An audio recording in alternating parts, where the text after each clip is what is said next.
she would do it, somehow. She was thrilled that her vision was becoming a reality, and it was worth the long hours, the elbow grease, and the worry. It would be better when the house was actually ready for residence. In its present state, it looked the way she felt, tired and droopy. She'd make it right if she had to do it all herself. They were down to the last item on the meeting agenda when the door opened and he sauntered in. Sam Diamond needed no introduction, Angela thought with disdain. Everyone knew who he was. She resolved to keep her expression bland as she looked up, wondering why on earth Sam had shown up instead of his mother Molly, the Diamond family representative to the board.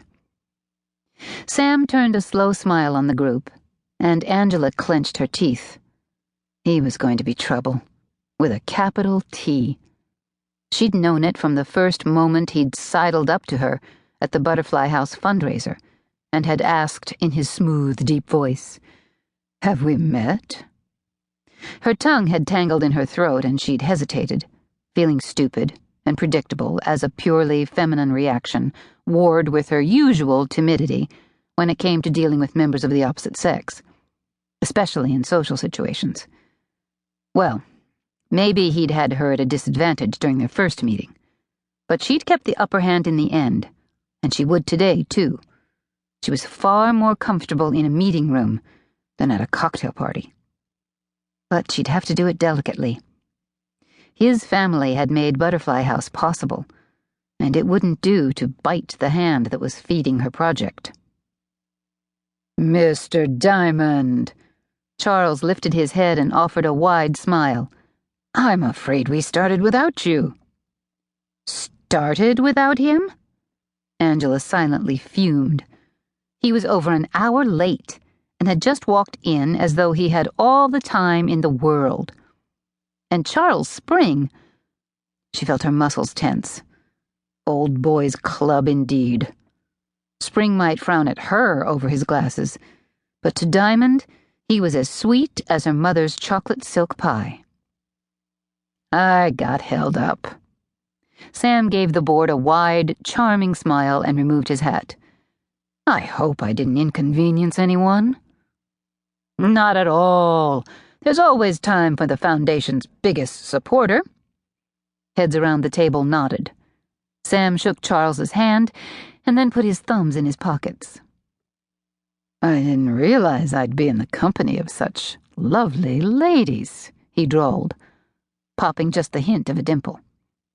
Angela swore that she could hear the sighs from 3 of the board members old enough to be Sam's mother. "I would have made a better effort to be here earlier." Angela thought she might be sick from all the flattery stuffing up the room. Where was Molly? Why had Sam come in her stead? "I do hope your mother's okay," Angela said clearly. She took off her reading glasses and put them down on the table. Sam pulled out his chair and met her gaze as he took a seat. Recognition flared in his eyes for a moment, then cleared, as if they were perfectly polite strangers.